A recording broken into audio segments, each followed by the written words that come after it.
Hello दोस्तों, कैसे हैं आप? आई होप कि आप सब बढ़िया होंगे। आज की हमारी मनवा बहुत ज़्यादा इंटरेस्टिंग होने वाली है। तो चैप्टर 1 की शुरुआत में हमें दिखाया जाता है एक मेंशन को, जहाँ पर एक नौकरानी दूसरी नौकरानी से बोलती है, देखो इसे, यह तो अपने पैरों पे खड़ी भी नहीं हो पा रही। फिर वो हमारी फीमेल लीड को बोलती है, तुम फैटी पिग, तुम्हारी हिम्मत कैसे हुई यहाँ खड़े रहकर कुछ न करने की। तभी दूसरी नौकरानी बोलती है, ऐसा नहीं है कि वह कुछ करना नहीं चाहती, बल्कि वह कोशिश भी नहीं कर सकती। फिर हमारी फीमेल लीड अपनी आंखें खोलते ही दो लेडी को अपने सामने देखती है और वो फिर सोचती है कि कहाँ हूँ मैं। फिर वो अपने हाथों को देखने की कोशिश करती है। फिर वो सोचती है, लगता है मैं गिर गई हूँ। फिर बोलती है, लेकिन मेरे हाथ ज़मीन को टच क्यों नहीं कर रहे। फिर वो शॉक हो जाती है और फिर बोलती है, क्या मैं दूसरे वर्ल्ड में आ गई हूँ? क्या लोग आम तौर पे एक सुंदर लड़की में नहीं बदल जाते जब वे दूसरी दुनिया में जाते हैं और सबसे हैंडसम मैन के साथ प्यार में पड़ जाते हैं? फिर वो बोलती, तो क्या मैं तांग डेंसिटी में वापस आ गई हूँ? फिर हमें हमारी फीमेल लीड की फुल बॉडी देखने को मिलती है, जो कि बहुत ही मोटी है और उसके हाथ और पैर तो ज़मीन पे भी टच नहीं हो रहे। फिर हमें उन दोनों लड़कियों का चेहरा दिखाया जाता है। उनमें से एक का नाम मैंग है। मैंग कहती है कि यार्ड की अभी तक सफाई नहीं हुई। तभी दूसरी लेडी बोलती है, सिस्टर मैंग, आखिर ये मोटी हान फैमिली की पहली वाइफ की बेटी है, तो हमें इससे थोड़ा आराम से करवाना चाहिए। फिर मैंग हमारी फीमेल लीड के सामने झाड़ू फेंकती है और बोलती है, जब मैडम आएंगी तब इसे बताएंगी। और वो दोनों आपस में बुराइयां करते हुए वहाँ से चली जाती है। फिर हमारी फीमेल लीड उस झाड़ी को उठाती है और उसकी मदद से खड़े होने की कोशिश करती है। फिर आखिर में वो कैसे तैसे खड़ी हो जाती है, लेकिन फिर हमें देखने को मिलता है कि वो झाड़ू भी टूट जाता है। हमारी फीमेल लीड खुश होती है और थक गई होती है। फिर वो सोचती है, मेरे तो पैर की उंगलियां भी नहीं दिख रही। तभी हमारी फीमेल लीड को कोई पीछे से आवाज़ देता है और कहता है, मिस्ट्रेस, आप वहाँ क्या कर रही हैं? क्या आप ठीक हैं? फिर हमें उस लेडी को दिखाया जाता है जो कि घबरा रही होती है और सोचती है, ये सब मेरी गलती है कि मैडम उन लोगों से बुली हुई। फिर हमारी फीमेल लीड पीछे मुड़ती है और वो दोनों एक दूसरे के आमने सामने होते हैं। फिर हमारी फीमेल लीड मन में सोचते हुए कहती है, कोई अब मुझसे ये मत कहना कि मैं इसके हिस्से का भी खा जाती हूँ। फिर हमारी फीमेल लीड रोते हुए सॉरी बोलती है और फिर हमें शैबी यार्ड दिखाया जाता है। हमारी फीमेल लीड का रूम में बैठे हुए वो सोचती है, अब क्या होगा मेरे जीवन में। फिर वो सोचती है, कहीं ये पेट ढहने तो नहीं वाला। फिर हमारी फीमेल लीड अपने बारे में बताती है, जैसे कि उसका नाम हान फेल था और वह एक अनाथ लड़की थी और वो एक क्लिनिक में काम करती थी। उसकी बॉडी बहुत ही स्लिम और सेक्सी थी और वो अपना क्लिनिक खोलने के लिए बहुत ही मेहनत कर रही थी। लेकिन मुझे नहीं पता था कि क्लिनिक ओपन होने से पहले ही मैं यहाँ आ जाऊँगी। अब मैं केवल एक ही काम कर सकती हूँ, वो भी इस समय के साथ चलना। तभी बाहर से शोर आने लगता है और शोर सुन के हमारी फीमेल लीड को गुस्सा आ जाता है और फिर वो ज़ोर से दरवाज़ा खोलती है और पूछती है, शोर किस बारे में है। फिर वो देखती है उसके सामने तो सेकेंड लेडी और उसकी मेट्स और खुद हमारी फीमेल लीड की मेट खड़ी होती है। तभी हमारी फीमेल लीड के कान में डिंग करके आवाज़ आती है, प्रिंस चार्मिंग के लिए वेट लूज़ करने का सिस्टम चालू हो गया है, तो आपका पहला मिशन है कि आप सेकेंड लेडी के ख़िलाफ़ फाइट बैक करें और अगर आप इसे सक्सेसफुली कंप्लीट करती हैं तो आपको 1 स्टार कॉइन मिलेगा। फिर हमारी फीमेल लीड सोचती है, क्या कोई मेरे सर में बोल रहा है। तभी हम देखते हैं सेकेंड लेडी की मेट हमारी फीमेल लीड की मेट को एक चमाट मारती है और कहती है, प्रिंसेस ने अभी तक मैडम को ग्रीट नहीं किया, ये सब तुम्हारी गलती है। फिर हमारी फीमेल लीड सोचती है, इतनी सी बात के लिए इसने मेरी मेट को चमाट मारा, ये तो मेरी मेट को बुली कर रही है। फिर हमारी फीमेल लीड माफ़ी मांगते हुए सेकेंड लेडी को ग्रीट करती है। फिर सेकेंड लेडी अपने मन में सोचती है, अच्छा है, मैंने जो इसे दवाइयाँ दी थी वे बेहद असरदार हैं, इसलिए ये मोटी उसे खाकर और भी मोटी हो गई है। तो इससे हमें पता चलता है कि ये सब इसकी सौतेली माँ का किया धरा है, जो हमारी फीमेल लीड इतनी मोटी है। फिर हमारी फीमेल लीड अपनी मेट के पास जाती है और फिर अपने मुंह में ज़ोर की हवा भरती है। फिर हमारी फीमेल लीड खींचकर एक चमाट मारती है उस मेट को जिसने हमारी फीमेल लीड की मेट को चमाट मारा था। फिर हम देखते हैं उस मेट को जिसको चमाट लगा था वो उड़ते हुए दूर जाके गिरती है। तो गाइस मैं आप लोगों के डाउट्स क्लियर कर देती हूँ। हमारी जो फीमेल लीड है ना, उसका नाम हान फेई है, तो अब से मैं उसे फेई बुलाऊंगी। उसकी मौत कैसे हुई ये सब हमें बताया नहीं गया है, वो आगे के चैप्टर में बताएंगे। उस मेड को दिखाया जाता है जो कि कह रही होती है, मैं हान फैमिली की सेकेंड लेडी जी मैन की नौकरानी हूँ, लेकिन मैंने उस दिन जो एक्सपीरियंस किया, इसके आगे उस बेचारी के पास कोई शब्द ही नहीं है। फिर हमें वही सीन दिखाया जाता है जहाँ पे वो दूर जाके गिरती है और बाकी सब लोग शॉक खड़े रहते हैं।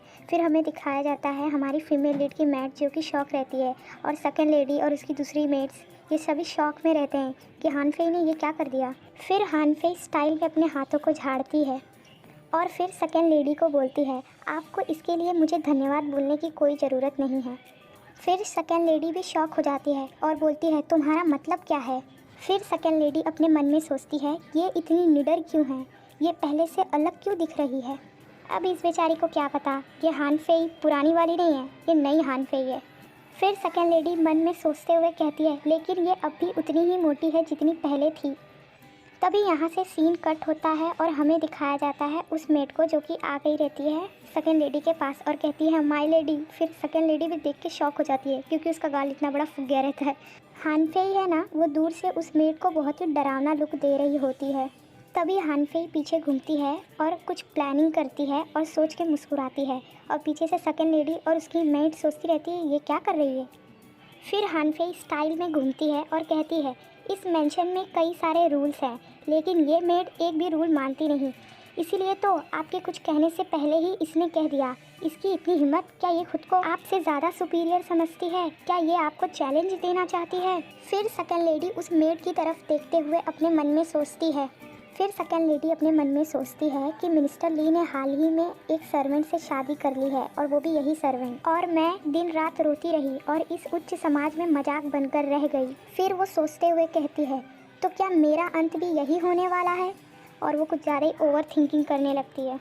फिर हमें दिखाया जाता है कि सेकेंड लेडी जो है ना, अपनी मेड को चिल्लाना शुरू कर देती हैं, और हमारी फीमेल लीड हंस रही होती है, और उस मेड को तो कुछ समझ में ही नहीं आता है कि मैडम उसको क्यों चिल्ला रही हैं। फिर हान फेई हमें बताते हुए कहती है, अच्छा हुआ जो मैंने अपने फ्री टाइम को टीवी देखने में इन्वेस्ट किया, इसीलिए मुझे इन पैतरों के बारे में मालूम है। तभी डिंग करके आवाज़ आती है और कोई कहता है, आपने अपने फर्स्ट मिशन को सक्सेसफुली कंप्लीट कर लिया है, और हमें एक रोशनी भी दिखाई जाती है। फिर हमारी फीमेल लीड अपने मन में सोचती है, क्या कोई मेरे दिमाग के अंदर मुझसे बात कर रहा है।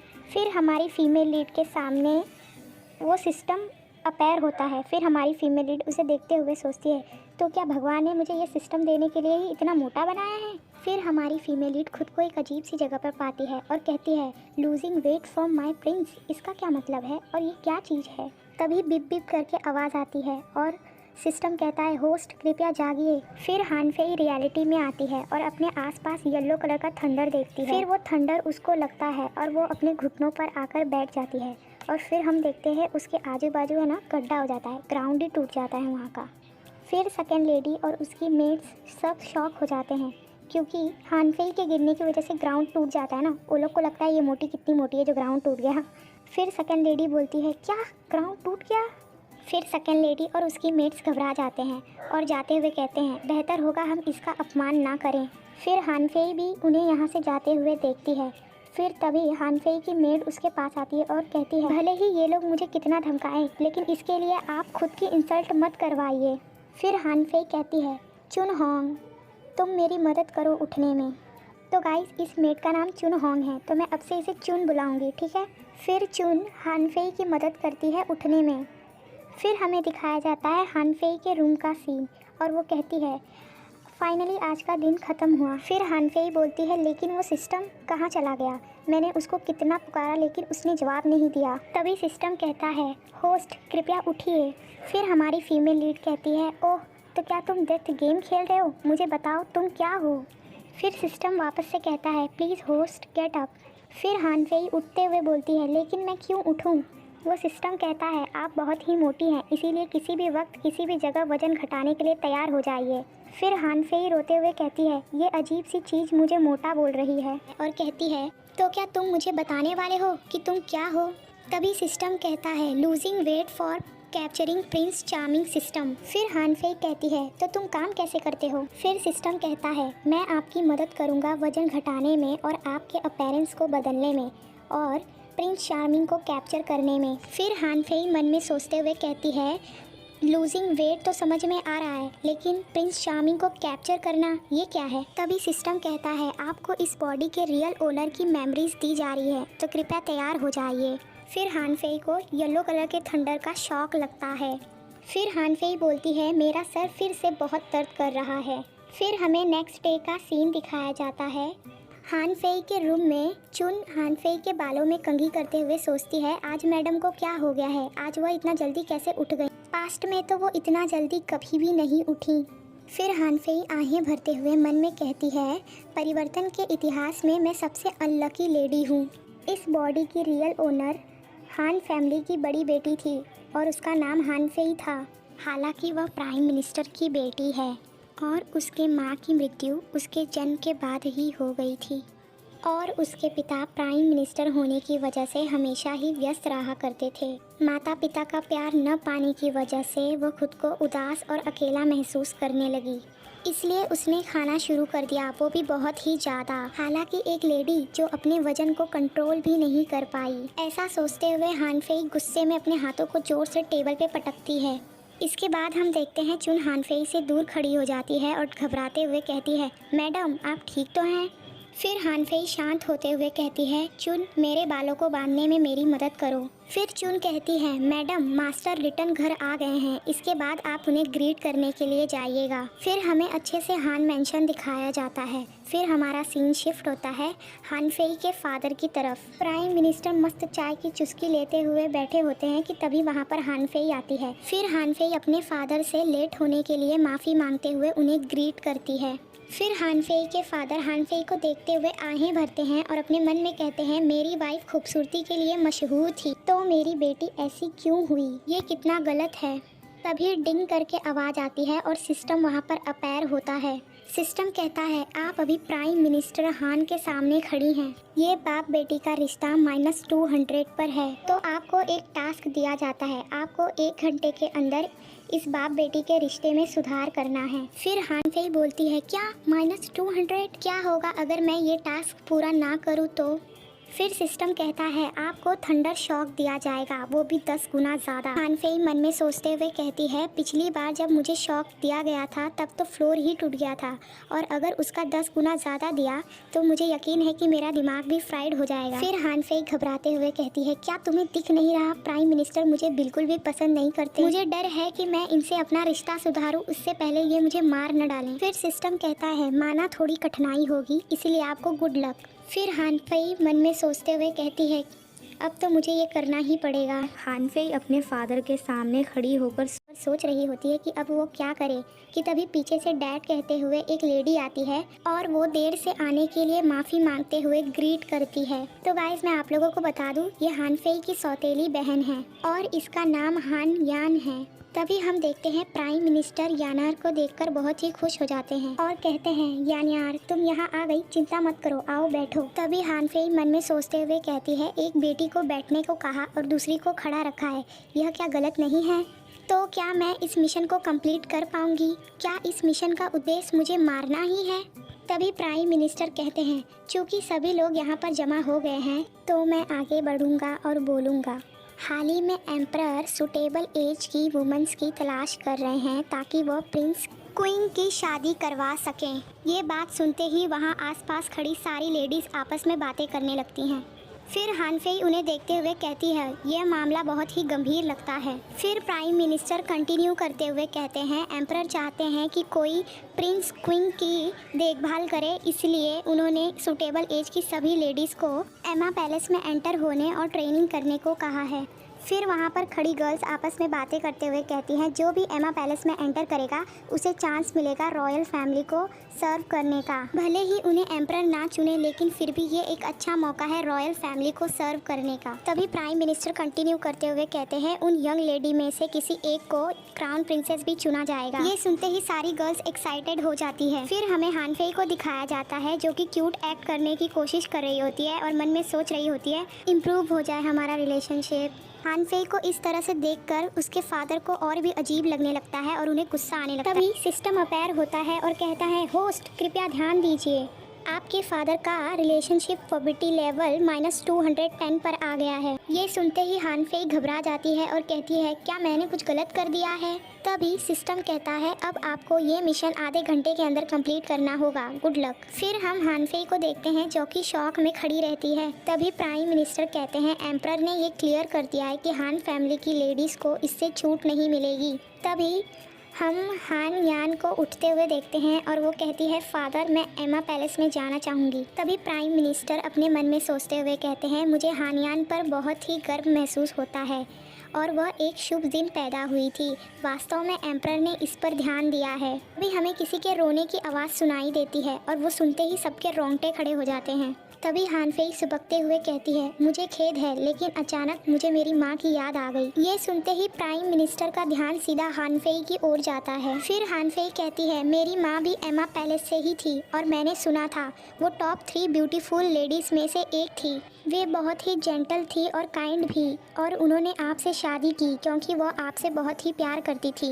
मैं माँ के लिए बहुत ही खुश हूँ। फिर प्राइम मिनिस्टर मन में कहते हैं, अगर रुआन की डेथ नहीं हुई होती तो हम आज भी वर्ल्ड के बेस्ट कपल होते। तभी सिस्टम कहता है, टारगेट्स फोबिलिटी लेवल इज इंक्रीज। तभी हान फेई मन में सोचते हुए कहती है, ओ अच्छा तो ये काम कर रहा है। फिर हान फेई और ओवर एक्टिंग करते हुए कहती है, डैड मुझे पता है आप मॉम से बहुत प्यार करते थे। मुझे यकीन है आप इतने सालों से अकेले हैं, आपने क्या कुछ नहीं झेला है। ये सब मेरी गलती है कि मैंने आपको निराश किया। इतना सुनते ही प्राइम मिनिस्टर रोने लगते हैं। तभी सिस्टम कहता है, टारगेट्स का फोबिलिटी लेवल इंक्रीज होके -100 पर आ गया है और आपको इनाम में 3 स्टार कॉइन मिलते हैं। इतना सुनते ही हान फेई खुश हो जाती है और कहती है, ओ ये मैंने ये कर लिया। तभी प्राइम मिनिस्टर कहते हैं, क्योंकि आप अपनी माँ को बहुत याद करते हैं इसीलिए आप ही हानियान के साथ एमा पैलेस में एंटर करेंगी, यह मेरी इच्छा है। फिर हान फेई कुछ अजीब सा मुंह बनाती है और कहती है, क्या मैं कुछ कह सकती हूँ? मैं उस अजीब से पैलेस में नहीं जाना चाहती। हमें दिखाया जाता है हान फैमिली के बैकयार्ड का सीन। फिर हान फेई कहती है, तो क्या मैंने सिस्टम के न्यू लेवल को अनलॉक किया? तभी सिस्टम कहता है, होस्ट कृपया हैरान मत होइए, यह तो लेवल 1 ही है। फिर हान फेई सिस्टम के शॉप को देखते हुए कहती है, इस शॉप पे तो केवल रोजमर्रा की चीजें ही हैं, हालांकि इस सिस्टम का इंटरफेस तो देखा हुआ लगता है। फिर वो क्वेश्चन करते हुए कहती है, तो क्या लेवल 2 और लेवल 3 भी है? फिर सिस्टम कहता है, जैसे जैसे आप मिशन कंप्लीट करते जाएंगे अगला लेवल खुलता जाएगा और आपको शॉप में और भी चीजें देखने को मिलेगी। फिर हान फेई एक चीज को टैप करते हुए कहती है, तो क्या मैं इसे खरीद सकती हूँ? फिर सिस्टम कहता है, हाँ, आपको रिवॉर्ड में मिले स्टार कॉइन से इसे खरीदा जा सकता है और आप जितना ही डिफिकल्ट लेवल कंप्लीट करेंगे आपको उतना ही ज़्यादा अच्छा रिवॉर्ड मिलेगा और फिर आप फ्यूचर में अच्छी चीज़ें खरीद सकते हैं। फिर हान फेई थोड़ी देर सोचती है और सिस्टम को एक नाम देती है, ताओ बाओ। फिर हम देखते हैं सिस्टम को नाम मिलने के बाद सिस्टम एक बॉडी में अपेयर होने लगता है और कहता है, the strongest losing weight system ताओ बाओ टाड़ा। वैसे गाइस आप लोग को नहीं लगता इस सिस्टम का मुंह प्याज की तरह है? एनीवेज हम चैप्टर पे आते हैं।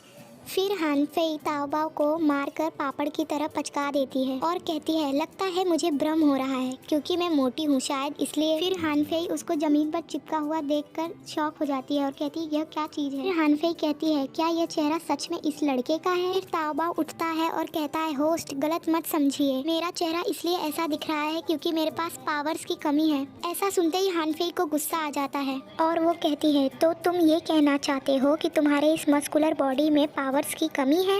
ये कैसे हो सकता है? फिर हान फेई शांत होते हुए कहती है, बताओ मेरे पास कितने स्टार कॉइन हैं? फिर ताओ बाओ बोलता है कि आपके पास 4 स्टार कॉइन हैं। फिर हान फेई कहती है, शॉप पे तो सबसे सस्ता सामान भी 50 स्टार कॉइन का है। फिर ताओ बाओ कहता है, आप उसे अभी खरीद सकती हैं और बाद में पे कर सकती हैं। फिर हान फेई कहती है, चलो रहने भी दो, अभी मुझे एमा पैलेस के लिए तैयारी भी करनी है। अब मुझे अपनी डाइट पर ध्यान देना चाहिए और कुछ एक्सरसाइज भी कर लेनी चाहिए। फिर हान फेई कहती है, बकवास, यह काम ही नहीं कर रहा, मैंने तो केवल 2 ही कदम उठाए हैं और मैं पहले ही थक चुकी हूँ। स्ट्रेंज, ओरिजिनल हान फेई मोटी हो गई क्योंकि उसे खाना पसंद था, लेकिन वह इतनी मोटी कैसे हो गई? और इसकी त्वचा भी नर्म और ढीली है, पिंच करने के बाद इसे अपने शेप में लौटने में टाइम लग रहा है। इससे तो ये साबित होता है ये फैट नॉर्मल नहीं है। फिर हान फेई कहती है, ट्रेडिशनल चाइनीज़ मेडिसिन प्रोफेशनल लोग भी यही कहेंगे कि ये फैट नॉर्मल नहीं है। हान फेई ये सब सोच रही होती है कि तभी बाहर से चुन आती है और कहती है, मैडम मैं आपके लिए पेस्ट्री लाई हूँ।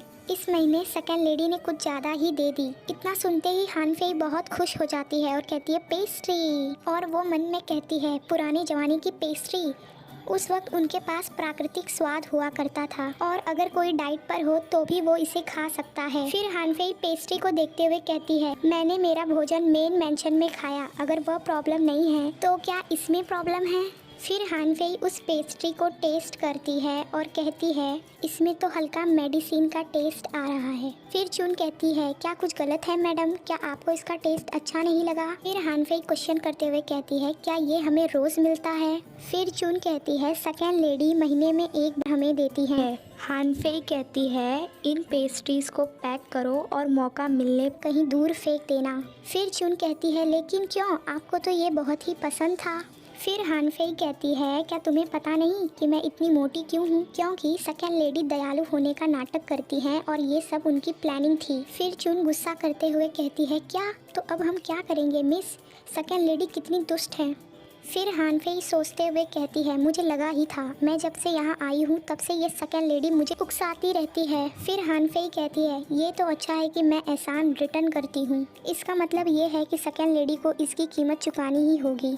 फिर हान फेई उस रूम से बाहर की ओर जाने लगती है। फिर चुन कहती है, क्या आप मास्टर को देखने जा रही हैं? फिर हान फेई कहती है, हाँ, मैं उसे अपने जैसा बनने नहीं दूंगी।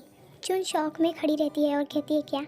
फिर हम हान फेई को देखते हैं जो कि कहती है, हे, अगर मैं अपने पॉवर्टी लेवल को इंक्रीज करूंगी तो क्या मुझे कोई रिवॉर्ड मिलेगा? फिर ताओबाओ बोलता है, प्लीज़ मुझे ताओबाओ कहो। और वो फिर कंटिन्यू करते हुए कहता है, आपकी मिशन को लेकर उत्सुकता देखकर मुझे बहुत ही अच्छा लग रहा है होस्ट। अगर आपका पॉवर्टी लेवल पॉजिटिव रहेगा तो आपको रिवॉर्ड्स मिलते रहेंगे। फिर हम देखते हैं हान मेंशन की सारी मेट्स भागते हुए कहीं तो जा रही होती हैं और उन्हें ऐसे जाते हुए हान फेई और चुन भी देख रहे होते हैं। फिर तभी हान फेई के बाजू से एक मेट भागते हुए जाती है। फिर हान फेई उस मेट को देखती है और उसे पीछे से पकड़ लेती है। फिर वो मेट पकड़े जाने के बाद हान फेई को हेलो बोलती है। फिर हान फेई उस मेट को पूछती है, तुम लोग इतने जल्दी में क्यों हो और कहाँ जा रहे हो? फिर वो मेट कहती है, लिटिल मास्टर को सर्दी हो गई है और बहुत बुखार भी, इसलिए हम वहीं जा रहे हैं। फिर हान फेई मन में सोचते हुए कहती है, मुझे लगता है ये लिटिल मास्टर सेकंड लेडी का ही बेटा है और उसकी बॉडी बहुत ही कमजोर है। आमतौर पे साल भर वो पूरे टाइम बिस्तर पर ही रहता है। वो अभी केवल 8 साल का है, फिर भी डॉक्टर ने कह दिया है कि वो बस 12 वर्ष ही जिएगा। तभी सिस्टम अपैर होता है और कहता है, आपके लिए नया मिशन, आपको हान वेंशु को बचाना होगा और ये मिशन कंप्लीट होने पर आपको रिवॉर्ड में 20 स्टार कॉइन मिलेंगे। इतना सुनते ही हान फेई कहती है, मुझे पता था, और वो फिर हान वेंशु के रूम की ओर निकल जाती है। फिर हान फेई हान वेंशु के रूम के बाहर सारी मेट्स को भीड़ लगाए हुए देखती है और वो भी उनके बीच घुसकर देखने लगती है कि क्या हो रहा है। फिर वो देखती है कि वहाँ पर चारकोल जलाया जा रहा होता है। फिर हान फेई कहती है, बाहर मौसम अच्छा नहीं है और खिड़कियाँ इतनी गंदी, अच्छी हवा तो अंदर जा ही नहीं रही, ऊपर से मेट्स ने भीड़ लगाकर डोर भी ब्लॉक कर दिया है। फिर हान फेई कंटिन्यू करते हुए कहती है, अगर मैं भी उस रूम में जाऊँ तो ज़्यादा देर नहीं रह पाऊंगी, तो मुझे यकीन है कि उस बच्चे को और भी तकलीफ हो रही होगी। फिर हान फेई जोर से चिल्लाती है और कहती है, रास्ते से हटो। फिर हम देखते हैं सारी मेट्स उड़ उड़ के गिर जाती हैं, यहाँ तक कि प्राइम मिनिस्टर भी घबरा जाते हैं। फिर प्राइम मिनिस्टर संभलते हैं और हान फेई को चिल्लाते हुए कहते हैं, तुम क्या कर रही हो? फिर हान फेई सारी विंडो को खोल देती है और अंदर की ओर कूद कर आ जाती है। फिर प्राइम मिनिस्टर गुस्सा करते हुए कहते हैं, तुम इसके लिए एक बहुत ही बुरी मौत मरोगी, आखिर तुम मेरे बेटे को मारने की कोशिश क्यों कर रही हो? फिर सेकंड लेडी कहती है, हनी आपको मेरे बेटे के लिए कुछ करना होगा। प्राइम मिनिस्टर कंटिन्यू करते हुए कहते हैं, हान फेई अभी के अभी सारे खिड़कियों को बंद करो। फिर हान फेई प्राइम मिनिस्टर को समझाते हुए कहती है, अगर सारी खिड़कियां और दरवाजे बंद कर दिए जाएंगे तो फिर इस रूम में अच्छी साफ हवा कैसे आएगी, और अगर वो नहीं आई तो इस दर पे भाई की मौत पक्की। फिर प्राइम मिनिस्टर चौंकते हुए कहते हैं, क्या? फिर सेकंड लेडी कहती है, हनी इस बदकिस्मत लड़की को यहाँ से जाने को कहो, ये बस मेरे बच्चे के लिए बदकिस्मती लाएगी। फिर हान फेई मन में गुस्सा करते हुए कहती है, ये स्पष्ट रूप से हान वेंशु को मारने की कोशिश कर रही है। फिर हान फेई का ध्यान हान वेंशु के चेहरे पर जाता है और वो शॉक होते हुए कहती है, हाँ, ये चेहरा, ये कैसे हो सकता है? ये बिल्कुल मेरे मरे हुए भाई जैसा दिखता है। सेकंड लेडी को दूर ढकेलकर वेंचू के पास जाती है और उसके चेहरे को देखने के बाद हानफेई गुस्से से पूछती है, बताओ अभी अभी इसने क्या खाया था? फिर हानफेई को इस तरह से देखकर सेकंड लेडी घबरा जाती है और कहती हैं, जिनसेंग सूप। इतना सुनते ही हानफेई कहती है, अभी गर्म पानी का एक बाउल लेकर आओ। तभी चुन गर्म पानी का बाउल लेकर आ जाती है और हानफेई को देती है। और हम देखते हैं प्राइम मिनिस्टर अभी भी शॉक में खड़े होते हैं और देख रहे होते हैं कि क्या हो रहा है। फिर हानफेई हान वेंचू को उठाती है और कहती है, अगर तुम जाग रहे हो तो ये पानी फटाक से पी लो। ये पानी तुम्हारी मदद करेगा जो भी तुमने खाया है वो उगलने में। फिर हम देखते हैं हानफेई हान वेंचू को वो पानी पिलाने लगती है और पीछे से सेकंड लेडी कहती है, ओ मेरा बेचारा गरीब वेंचू।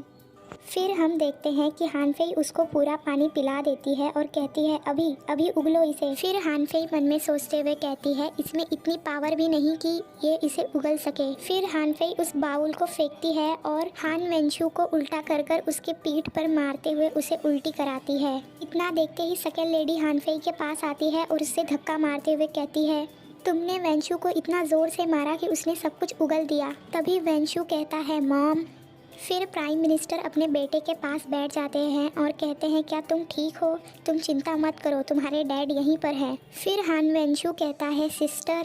फिर हम हानफेई को देखते हैं जो कि थक गई होती है और उसे पसीना भी आ रहा होता है। फिर हम देखते हैं मेड्स आपस में बातें करते हुए कहती हैं, लगता है बड़ी मिस हान वेंचू की बहुत ही चिंता करती थी। फिर कोई दूसरी मेड कहती है, लगता है वो लोगों को मारने के अलावा उन्हें बचा भी सकती हैं। फिर हम हानफेई को देखते हैं जो कि बहुत खुश होती है क्योंकि वो भले ही अपने असली भाई को ना बचा सकी हो लेकिन उसने इसे बचा लिया। तभी सिस्टम कहता है, फादर डॉटर का रिलेशनशिप इंक्रीज हुआ है। अब रिलेशनशिप पॉवर्टी लेवल -50 पर आ गया है और आपको रिवॉर्ड में 5 स्टार कॉइन दिए जाते हैं। तभी हान वेंचू बोलता है, मुझे भूख लगी है। इतना सुनते ही सेकंड लेडी मेड्स को ऑर्डर देते हुए कहती है, अभी जाओ किचन में और जिनसेंग सूप बनाकर लाओ। इतना सुनते ही हानफेई गुस्सा हो जाती है और कहती है, नहीं। फिर सेकंड लेडी कहती है, अब क्या प्रॉब्लम है तुम्हें? फिर हानफेई समझाते हुए कहती है, अभी तक वेंचुई का शरीर विकसित नहीं हुआ है, इसीलिए उसे ज़्यादा जिनसेंग सूप नहीं दे सकते। उसे केवल नॉर्मल भोजन दो ताकि वह आराम से डाइजेस्ट कर सके। इतना सुनते ही प्राइम मिनिस्टर कहते हैं, जैसा हानफेई कह रही है वैसा करो। उसे और अधिक जिनसेंग सूप मत दो और इस चारकोल को भी हटा दो। तभी सिस्टम कहता है, हान वेंचू को बचाने का मिशन आधा पूरा हो गया है, इसीलिए रिवॉर्ड में आपको 10 स्टार कॉइन मिलते हैं। आप अच्छा कर रहे हैं, इसे जारी रखें। प्राइम मिनिस्टर कहते हैं, हानफेई मेरे साथ चलो। इतना सुनते ही हानफेई घबरा जाती है और सोचती है, कहीं मेडिसिन में मेरी इतनी नॉलेज को देखकर इन्हें मुझ पर शक हो गया है क्या? फिर हानफेई पूछती है, क्या आपको मुझसे कुछ बात करनी है? फिर प्राइम मिनिस्टर कहते हैं, पहले मैं आपके प्रति गैर जिम्मेदार हो गया था, लेकिन आज जो आपने किया वह बहुत ही अच्छा किया। और वो कंटिन्यू करते हुए कहते हैं, आप कुछ दिनों में एमा पैलेस में एंटर करने वाली हैं, तो ध्यान रखिए कि आपकी तैयारी अच्छी हो। फिर हानफेई कहती है, ओह, तो आपको यही बात करनी थी। फिर हमारा सीन शिफ्ट होता है शहर में, जहाँ पर कोई कह रहा होता है, एमा पैलेस में एंटर करने वाली लेडीज की लिस्ट आ गई है। फिर हम देखते हैं उस लिस्ट को बहुत सारे लोग भीड़ लगाकर देख रहे होते हैं। तभी भीड़ में से एक आदमी कहता है, क्या तुम्हें पता है वो हानफेई मोटी? फिर दूसरा आदमी कहता है, हाँ हाँ, उसके नाम जैसा कोई और है क्या यहाँ? फिर वो पहला आदमी कहता है, उसे मानना होगा, इतनी मोटी होने के बावजूद उसने इसमें नाम दिया है। फिर हमें दिखाया जाता है उसी शहर में एक होटल के ऊपरी माले पर कोई हंस रहा होता है। फिर हमें हमारे मेल लीड को दिखाया जाता है जो कि अपने सर्वेंट से पूछता है, वहाँ नीचे क्या हो रहा है।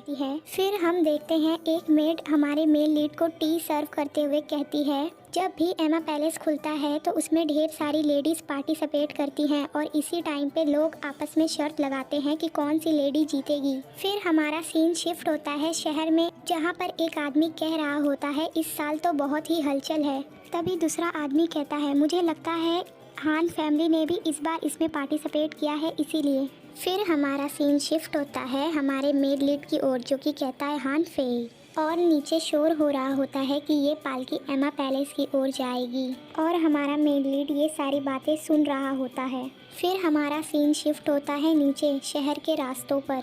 फिर कोई कहता है, ये ग्रुप हान मेंशन से है ना? तभी कोई और आदमी कहता है, ये पालकी इतनी बड़ी क्यों दिख रही है? और गाइस, आप लोग तो समझ ही गए होंगे, ये पालकी किसी और की नहीं बल्कि हानफेई की है।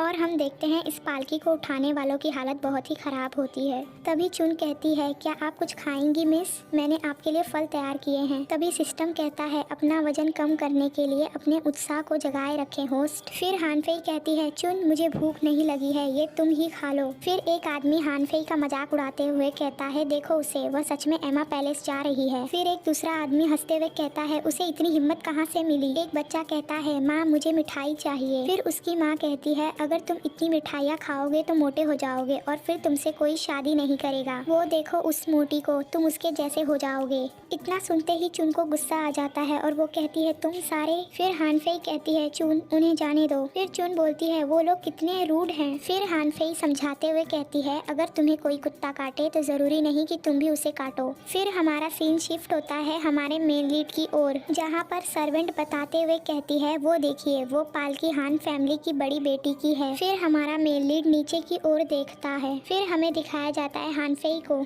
जो कि कहती है, ताओबाओ मुझे बताओ ओरिजिनल हानफेई की मौत कैसे हुई थी। फिर ताओबाओ कहता है, अगर आप जानना ही चाहते हैं तो। फिर हानफेई कहती है, अगर तुम नहीं बताते तो मैं खुद भी अनुमान लगा सकती हूँ। जब मैं पहली बार हानफेई के बॉडी में आई तो मैंने सुना कैसे वो मेट्स हानफेई को धमका रही थी, और अगर आपसे इसी तरह की बातें लोग रोज कहें तो आपको अंदर से नुकसान पहुंचता है और वो बातें आपको चाकू की तरह चुभती हैं। फिर ताओबाओ कहता है, आप बहुत ही स्मार्ट हैं होस्ट। फिर हानफेई कहती है, पहली बार मुझे इतना गुस्सा आ रहा है। ओरिजिनल हानफेई के लिए इस्तेमाल किए जाने वाले वो शब्द मर्डर वेपन्स थे।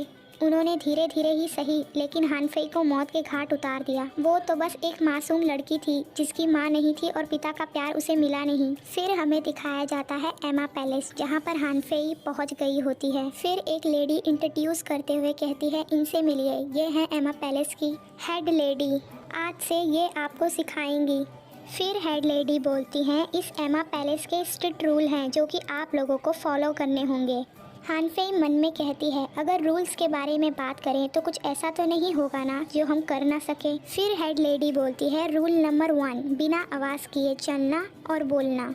इतना सुनते ही सारी लेडीज़ और हानफेई रिलैक्स हो जाती हैं। फिर हानफेई मन में कहती है, बस इतना ही, मुझे तो लगा था कि कुछ बुरा होगा, ये तो बहुत इजी है। फिर हानफेई अपने एक पैर को उठाती है और मन में सोचते हुए कहती है, बस धीरे से रखना है, और वो जैसे ही रखती है वहाँ पर आवाज़ आती है। फिर हम देखते हैं सारी लेडीज़ पीछे मुड़कर हानफेई को घूरने लगती हैं। फिर हानफेई घबराते हुए कहती है, यह एक एक्सीडेंट रहा होगा। फिर हानफेई मन में सोचती है, गहरी सांस लो और धीरे चलो। फिर हम देखते हैं पूरा एमा पैलेस ही हानफेई के कदमों के सरसराहट से गूंज उठता है। फिर हानफेई अपने मन में चिल्लाते हुए कहती है, आखिर मेरे कदमों से इतना शोर क्यों हो रहा। सारी लेडीज हानफेई पे हंसते हुए हेड लेडी के पीछे पीछे जा रही होती हैं। फिर हेड लेडी कहती हैं, चलते समय बातें मत करो और रूल्स को याद रखो। फिर उनमें से एक लेडी बोलती है, आपने कहा था कि चलते समय शोर नहीं करना है, लेकिन ये हानफेई एमा पैलेस की शांति को बर्बाद कर रही है। फिर दूसरी लेडी कहती है, हानफेई डिसरिस्पेक्टफुल है मैडम, क्या ये एमा पैलेस में रहने के लायक है। हानफेई को ये सब सुनकर गुस्सा आ रहा होता है कि तभी सिस्टम अपैर होता है और कहता है, आपके लिए एक मिशन है होस्ट, आपको इनकी बोलती बंद करनी है और रिवॉर्ड में आपको 2 स्टार कॉइन मिलेंगे। अगर आप ये मिशन कंप्लीट नहीं कर पाते तो आपके 10 स्टार कॉइन काट लिए जाएंगे। फिर हानफेई कहती है, मुझे लगा ही था ये सिस्टम मेरी मदद के लिए नहीं है, ये तो केवल मेरे जीवन को और दुखी बनाने के लिए ही है। तभी हेड लेडी हानफेई से कहती हैं, पैलेस बहुत ही शांत है, इसलिए कृपया हल्के कदमों से चले मिस। फिर हानफेई मन में कहती है, ऐसा नहीं है कि मैं चलना नहीं चाहती, लेकिन मैं क्या कर सकती हूँ, मेरा शरीर इतना भारी जो है। फिर हानफेई पीछे देखते हुए सोचती है कि शायद उसे हानियान से मदद मिल सकती है, लेकिन हानियान हानफेई को देखते ही ऐसे प्रिटेंड करने लगती है जैसे कि उसने उसे देखा ही नहीं। फिर हानफेई को गुस्सा आने लगता है और वो कहती है, वैसे भी ये मर्डरर्स मेरी मदद क्यों ही करेंगे। फिर हानफेई माफ़ी मांगते हुए कहती है, मैडम ये सब मेरी गलती है। और फिर हानफेई अपने मन में कहती है, ताओबाओ मेरी मदद करो, क्योंकि तुमने मुझे एक मिशन दिया है, इसलिए तुम्हें मेरी मदद करनी ही होगी। जल्दी करो, मुझे मेरे स्टार कॉइन को किसी चीज़ से बदलने की ज़रूरत है, कुछ ऐसा जो इस सिचुएशन में मेरे काम आए। फिर ताओबाओ कहता है कुछ ऐसा है तो हानफेई कहती है तो इंतजार क्या कर रहे हो, जल्दी करो। फिर ताओबाओ कहता है लेकिन होस्ट। फिर हानफेई बोलती है लेकिन कुछ नहीं, अभी मेरी मदद करो, जल्दी करो। फिर ताओबाओ कहता है तो फिर आप तैयार हो जाइए। फिर हम देखते हैं हानफेई को अचानक से कुछ अजीब सा महसूस होता है और वो अपने जूते निकालने लगती है।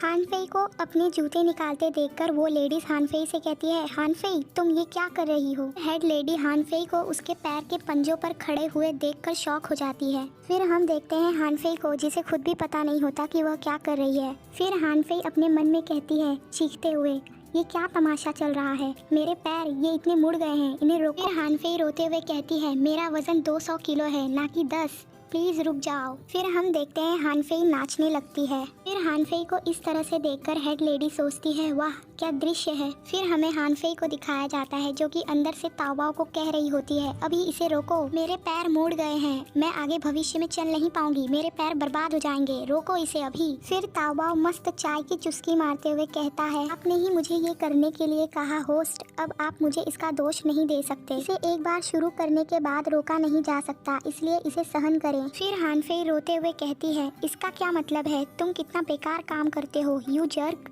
फिर ताओबाओ कहता है ये गॉडेस बनने का फर्स्ट स्टेज है। फिर हानफेई कहती है क्या, जब भी मुसीबत आती है तो तुम केवल मुझे इनकरेज करते हो और उसके अलावा कुछ भी नहीं। फिर हानफेई अचानक रियलिटी में कहने लगती है एंशिएंट टाइम पे 4 पोल्स को खत्म कर दिया गया था और देश के कई टुकड़े कर दिए गए थे। और वो कंटिन्यू करते हुए कहती है आकाश सब कुछ ढक नहीं सकता और पृथ्वी के टुकड़े टुकड़े और आग को बुझाना नामुमकिन था और पानी बिना रुके बहता था। क्रूर जानवरों ने दयालु लोगों को खा लिया और पंछियों ने बूढ़े कमजोर को निगल लिया। ये सब कहते हुए वो मन में सोचती है आखिर मेरे बॉडी पे मेरा कंट्रोल क्यों नहीं है और मैं ये सब क्या कह रही हूँ। फिर हम देखते हैं पीछे से कोई आदमी ये सब देख और सुन रहा होता है और फिर हानफेई कंटिन्यू करते हुए कहती है मैं अपनी ईमानदारी व्यक्त करने के लिए नंगे पाँव इस पत्थर के फर्श पर चलने के लिए तैयार हूँ। इसके साथ तभी हम देखते हैं कि हानफेई गिर जाती है और पूरा फर्श टूट जाता है। फिर हानफेई मन में कहती है ये सीन तो पहले देखा हुआ लगता है। हानफेई को इस तरह से गिरता देख सारी लेडीज शॉक हो जाती हैं। तभी पीछे से कोई हंसते हुए कहता है ये बहुत ही अच्छा था, मुझे नहीं लगा था कि कोई एंशिएंट टाइम के इस पोयम को याद रखेगा, ये बहुत ही अच्छा था और हैरान कर देने वाला भी। तो इससे हमें ये पता चलता है कि हानफेई नाचते वक्त पोयम बोल रही थी। फिर हम देखते हैं सब लोग शॉक हो जाते हैं और ग्रीट करने लगते हैं। एक्चुअल में ये आदमी कोई और नहीं बल्कि एम्परर खुद हैं।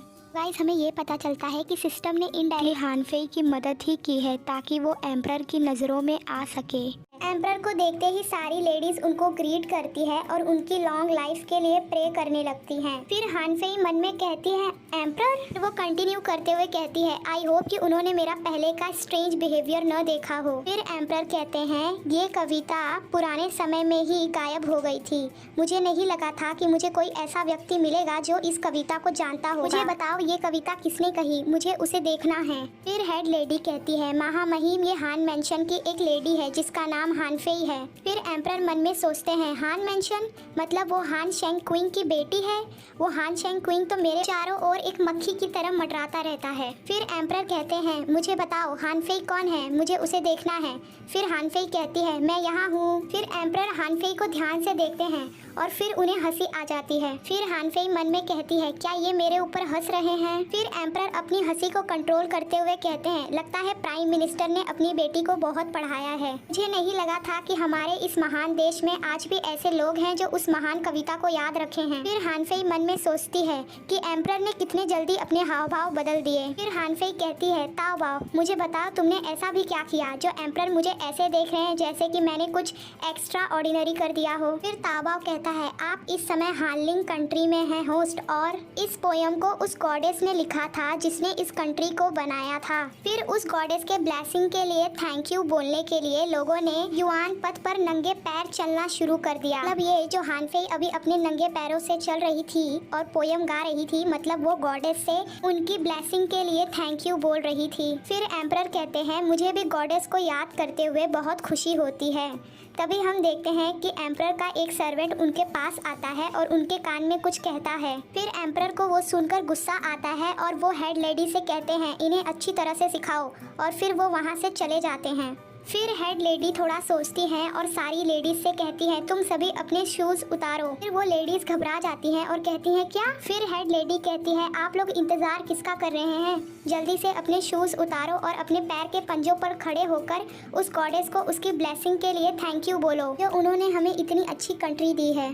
फिर हम देखते हैं वे सारी लेडीज घबरा जाती हैं क्योंकि अब उन्हें भी बिना शूज के चलना होगा, वो भी अपने पैर के पंजों पर। फिर हेड लेडी कहती है हान फेई जो कि आपने इस काम को पहले ही कर लिया है तो आप सामान्य रूप से चल सकती हैं। फिर हम देखते हैं उन सारी लेडीज को जो कि हान फेई को बहुत ही गुस्से से घूर रही होती हैं। फिर हमारा सीन शिफ्ट होता है एमा पैलेस के एक रूम में, जहाँ पर हान फेई अपने बेड पर लेटे हुए कहती है लकीली आज मुझे रेस्ट करने का मौका मिल गया क्योंकि क्लासेस परसों से शुरू होंगी तो मैं अभी आराम कर सकती हूँ। फिर हान फेई ताओबाओ से कहती है तुम मेरे साथ डेथ गेम खेलना बंद करो, क्या तुम्हें गिल्ट महसूस हो रहा है जो तुमने मेरे साथ बाहर किया? फिर ताओबाओ कहता है बिल्कुल नहीं, मैं आपके उस चैलेंज को कंप्लीट करने में मदद कर रहा था होस्ट। फिर हान फेई कहती है मदद कर रहे थे?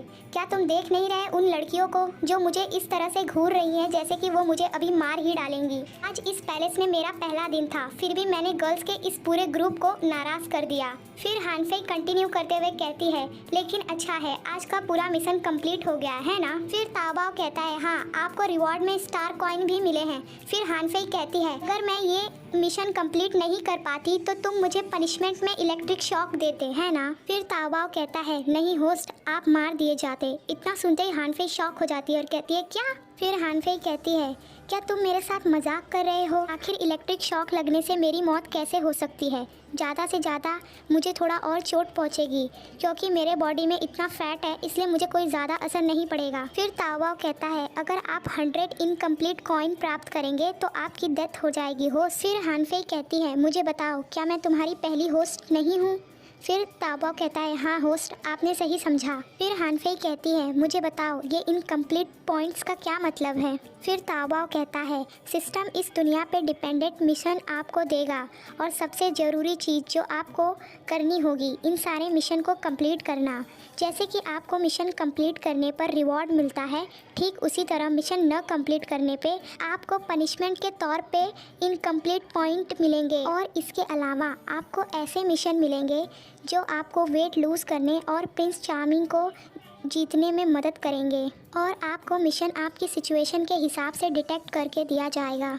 फिर हान फेई ताओबाओ को मारकर पापड़ की तरफ पचका देती है और कहती है मुझे माफ़ करना, मैं जब भी तुम्हारी बातें सुनती हूँ तो मुझे इतना गुस्सा आता है कि मैं खुद को रोक नहीं पाती। फिर हान फेई कंटिन्यू करते हुए कहती है आपने अभी डेथ का जिक्र किया था उसका क्या मतलब है? फिर ताओबाओ उठते हुए कहता है हाँ बेशक आपकी डेथ का मतलब है आपकी सोल डिसअपीयर हो जाएगी होस्ट। फिर हान फेई कहती है तुम बहुत ही क्रूल हो। फिर हान फेई कहती है मुझे तो ये भी पता नहीं कि मैं अपनी दुनिया में कैसे मरी। फिर ताओबाओ कहता है आप अपने ओरिजिनल वर्ल्ड में मर चुकी हैं होस्ट और ये आपको दूसरा चांस मिला है एक अच्छी ज़िंदगी जीने का, इसलिए आप कड़ी मेहनत कीजिए और अगर आप ये सारे मिशन अच्छी तरह से कंप्लीट करेंगी तो आपकी ये लाइफ आपको फिर से एक और बार मिल जाएगी।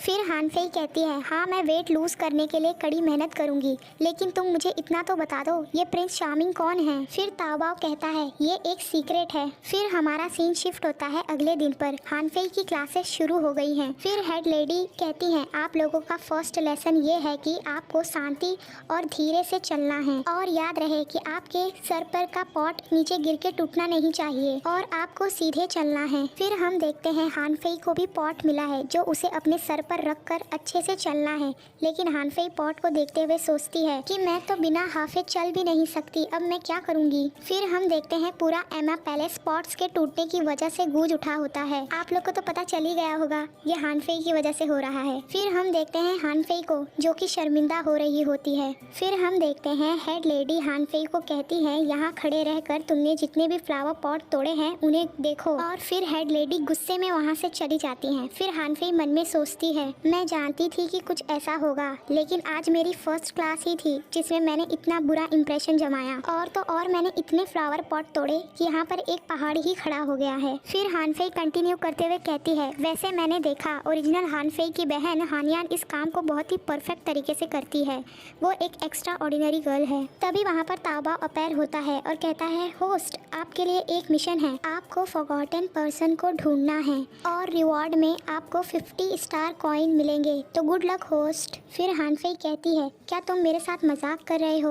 मैंने तो अभी तक अपनी पनिशमेंट भी कंप्लीट नहीं की है और तुम चाहते हो मैं बाहर जाके किसी फॉरगेटन पर्सन को ढूंढूं?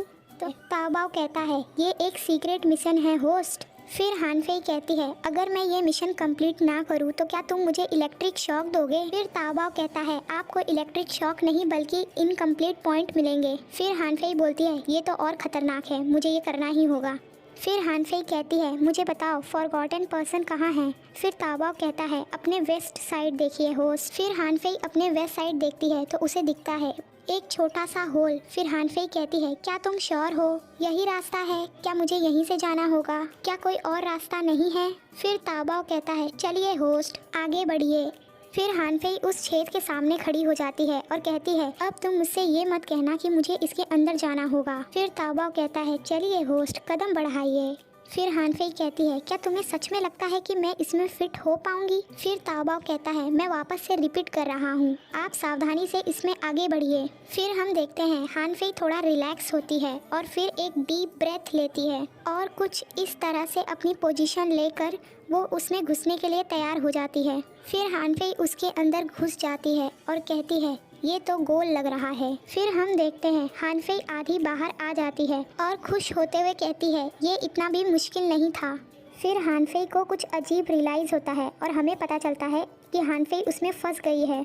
फिर हानफेई उस होल से बाहर निकलने के लिए स्ट्रगल करने लगती है। फिर हम देखते हैं हमारे मेन लीड को, जो कि चांदनी रात में मस्त वहाँ पर बैठा होता है और वो हानफेई की ओर देख रहा होता है।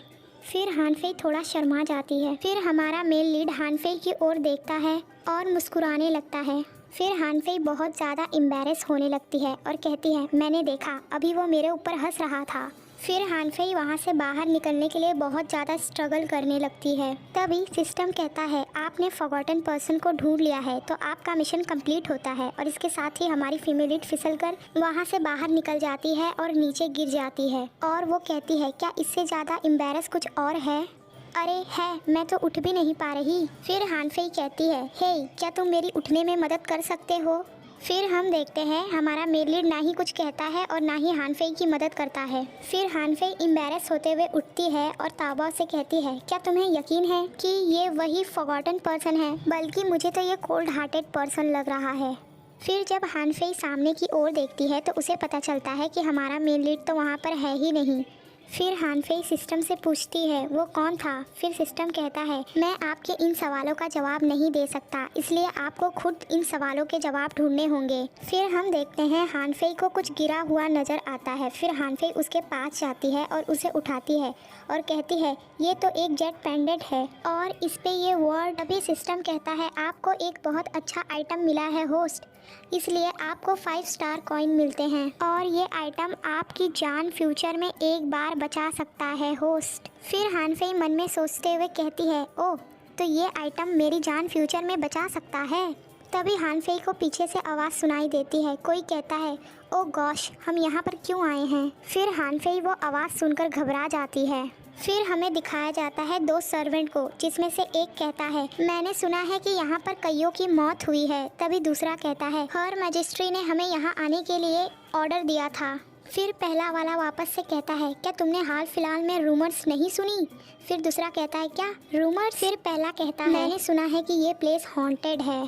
फिर हम देखते हैं हानफेई को, जो कि छुपकर उन लोगों की बातें सुन रही हुई है। पहला सर्वेंट कहता है, तुम जरा शांति बनाए रखो। तभी दूसरा सर्वेंट कहता है, क्या सच में ये जगह हॉन्टेड है? फिर वो पहला सर्वेंट कहता है, हम जल्दी अपना काम खत्म करेंगे और यहाँ से चले जाएंगे। फिर दूसरा सर्वेंट कहता है, यहाँ पर यू गुई रैन की मौत हुई थी, है ना? और हम देखते हैं हानफेई को, जो कि उनकी बातें छुपकर सुन रही होती है। फिर उन सर्वेंट में से एक कहता है, मुझे प्रिंस क्वीन के लिए बुरा लगता है, क्योंकि उनके सामने ही यू गुई रैन को पीट कर मार दिया गया था। फिर दूसरा सर्वेंट कहता है, उसके बारे में बातें मत करो। फिर हम देखते हैं हानफेई को, जो कि मन में सोच रही होती है, लगता है यहाँ पर कोई नोबल रहता था और अब उसकी मौत हो चुकी है, इसीलिए तो इस छोटे से बैकयार्ड की सही से देखभाल नहीं की गई है। फिर हानफेई हमारे मेल लीड के बारे में सोचती है और कहती है, लेकिन वो कौन था? फिर हमारा सीन शिफ्ट होता है नेक्स्ट डे पे। एक लेडी कहती है, आज हमारी हेड लेडी की तबीयत खराब है, इसीलिए आप लोग अपने आप से प्रैक्टिस कर सकते हैं। फिर वही लेडी हानफेई को अपने पास बुलाती है और कहती है, ये मेडिसिन तुम मैडम के रूम में ले जाओ। फिर हानफेई मेडिसिन लेकर हेड लेडी के रूम के बाहर जाती है और कहती है, हेड लेडी मैं आपके लिए मेडिसिन लाई हूँ। तो हेड लेडी कहती है, अंदर आ जाओ। फिर हानफेई अंदर घुस जाती है। फिर हेड लेडी कहती है, तुम ये मेडिसिन यहाँ रख दो। फिर हानफेई हेड लेडी की ओर देखती है और मन में कहती है, उनका रंग, ये सर्दी नॉर्मल नहीं लग रही है। फिर वो मेडिसिन को रखते हुए पूछती है, मैडम आप कैसा महसूस कर रही हैं? फिर हेड लेडी कहती हैं, शायद ये मौसम की वजह से है, हाल ही में पैलेस में बहुत सारे लोग बीमार पड़े हैं, इसलिए मैंने सर्वेंट को बोल दिया है कि वो आप लोगों के लिए अदरक का सूप बनाए ताकि आप लोग बीमार ना हो। फिर हानफेई मन में सोचती है, ये ऊपर से बहुत ही कठोर लगती है लेकिन अंदर से इनका दिल बहुत ही प्यारा है, ये खुद बीमार है फिर भी हमारी टेंशन ले रही हैं। फिर हानफेई हेड लेडी का हाथ पकड़ लेती है और हेड लेडी कहती है, तुम ये क्या कर रही हो? फिर हानफेई फटाफट से उनका नब्ज चेक करती है और ढेर सारे इंस्ट्रक्शन एक पेपर पर लिख देती है। और फिर हानफेई कहती है, मैंने बचपन से ही मेडिसिन के ऊपर ढेर सारी किताबें पढ़ी हैं, इसीलिए मुझे उसका नॉलेज है और अगर आप मुझ पर जरा सा भी ट्रस्ट करती हैं तो प्लीज इन इंस्ट्रक्शंस को फॉलो करिए। फिर हम देखते हैं हेड लेडी ये सुनने के बाद कुछ अजीब सा ही चेहरा बना लेती हैं और फिर वो और सरप्राइज हो जाती हैं। फिर हेड लेडी कहती हैं, ठीक है तो तुम इस पेपर को यहीं रख दो। फिर हानफेई उस पेपर को वहीं पर रख कर जाने लगती है। तभी हेड लेडी कहती हैं, यहाँ से जाने के बाद आप अच्छी तरह से चलने की प्रैक्टिस कीजिए और याद रखिए कि आपके पैर की उंगलियां जमीन पर टच हों और फिर आप अपने दिमाग में रास्ते की कल्पना करिए ताकि आपको चलने में आसानी हो। फिर हानफेई कहती है, जी हाँ मैडम, मैं आपकी एडवाइस को मानूंगी और मैं उम्मीद करती हूँ कि आप जल्दी ठीक हो जाएंगी। फिर हमारा सीन शिफ्ट होता है हानफेई के रूम में। हमें दिखाया जाता है हानफेई को जो कि योगा कर रही होती है और वो कहती है, हेड लेडी की एडवाइस की वजह से अब मैं थोड़ी दूर बिना शोर मचाए और अपने फ्लावर पॉट को तोड़े चल पा रही हूँ। फिर हम देखते हैं हानफेई के रूम का दरवाजा थोड़ा सा खोलकर अंदर हेड लेडी झांक रही होती हैं। तभी हम देखते हैं हेड लेडी अंदर आ जाती हैं और कहती हैं, आप बहुत ही मेहनत कर रही हैं मिस। हानफेई ये सुनते ही घबरा जाती है और कहती है, मैडम। फिर हानफेई हेड लेडी को ग्रीट करती है और कहती है, मैंने सोचा बीमार न पड़ने के लिए क्यों ना मैं थोड़ा एक्सरसाइज कर लूँ। फिर हेड लेडी कहती है, आपने जो मुझे इंस्ट्रक्शन में नुस्खा लिख कर दिया था ना सुनते ही हानफेई कहती है, ट्रबल क्रिएट करने के लिए मुझे माफ़ कर दीजिए मैडम। फिर हेड लेडी थोड़ी देर सोचती हैं और कहती हैं, आपके उस नुस्खे ने काम किया तो क्या आपको मेडिसिन का नॉलेज है? फिर हानफेई कहती है, हाँ थोड़ा सा। फिर हेड लेडी गुस्सा होते हुए अपने चाय के कप को टेबल पे पटकती हैं और कहती हैं, मुझे बताओ तुम्हें इस बारे में कितना नॉलेज है और सच सच बताना। हेड लेडी को इतना गुस्सा करते हुए देखकर हानफेई घबरा कर कह देती है कि हाँ मुझे इस बारे में जानकारी है। फिर हानफेई कंटिन्यू करते हुए कहती है, लेकिन इस बारे में किसी को भी नहीं पता कि प्राइम मिनिस्टर की डॉटर यानी मैं, मुझे मेडिसिन के बारे में नॉलेज है। फिर हेड लेडी कहती है, आपने जो मुझे नुस्खा लिखकर दिया था वो कोई अच्छा फिजिशियन ही लिखकर दे सकता है। फिर हानफेई कहती है, हाँ मैंने उसे किताब में पढ़ा था और मैंने उसका इस्तेमाल भी किया है, इसलिए मुझे लगा कि मैं आपको इस बारे में बताऊं। फिर हेड लेडी गुस्से से कहती है, क्योंकि आप एक फिजिशियन नहीं हैं तो इस तरह से मेडिसिन का यूज़ किसी को बताना, आपको पता भी है कि आप कितनी बड़ी मुसीबत में पड़ सकती हैं। इतना सुनते ही हानफेई घबरा जाती है और अपने घुटनों पर बैठ जाती है और कहती है,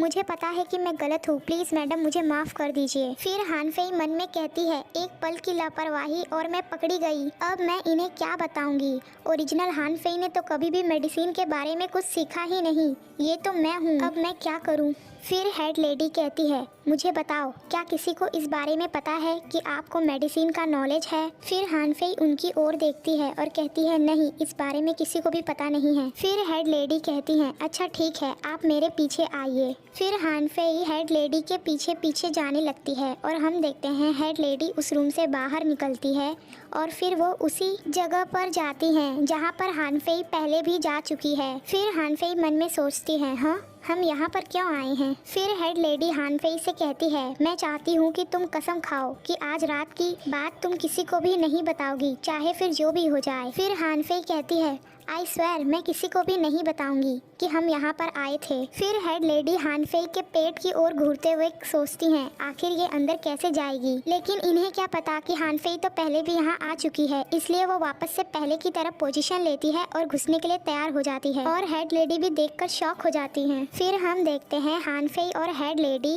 उस छोटे से होल के जरिए दूसरी तरफ के छोटे से बैकयार्ड में आ जाते हैं और हानफेई वहाँ पर देख रही होती है। फिर पीछे से हेड लेडी कहती हैं अरे तुम क्या देख रही हो, चलो मेरे पीछे। फिर हम देखते हैं हानफेई हेड लेडी के पीछे पीछे चलने लगती है और वो मन में कहती है आखिर इतने अच्छे पैलेस में ये एक अजीब सी जगह क्यों है, ये तो एक हॉन्टेड हाउस जैसी लगती है, आखिर मैडम मुझे यहाँ क्यों लाई हैं। फिर हेड लेडी एक रूम के बाहर रुक जाती हैं और हमें उस रूम के अंदर से किसी के खांसने की आवाज़ें सुनाई दे रही होती हैं। फिर हेड लेडी उस रूम को नॉक करती हैं और कहती हैं योर मैजेस्ट्री ये मैं हूँ। फिर अंदर से आवाज़ आती है आ जाओ। फिर हम देखते हैं हेड लेडी अंदर जाने लगती हैं। फिर हानफेई हेड लेडी के पीछे पीछे उस रूम के अंदर घुसते हुए मन में कहती है यहाँ तो बहुत अंधेरा है। फिर हम देखते हैं अंदर हमारा मेल लीड बैठा होता है और वो खास रहा होता है। फिर हेड लेडी एक मोमबत्ती उठाती हैं और हमारे मेल लीड के पास जाकर खड़ी हो जाती हैं। फिर हम देखते हैं हानफेई शॉक हो जाती है और हमारे मेल लीड को घूरने लगती है।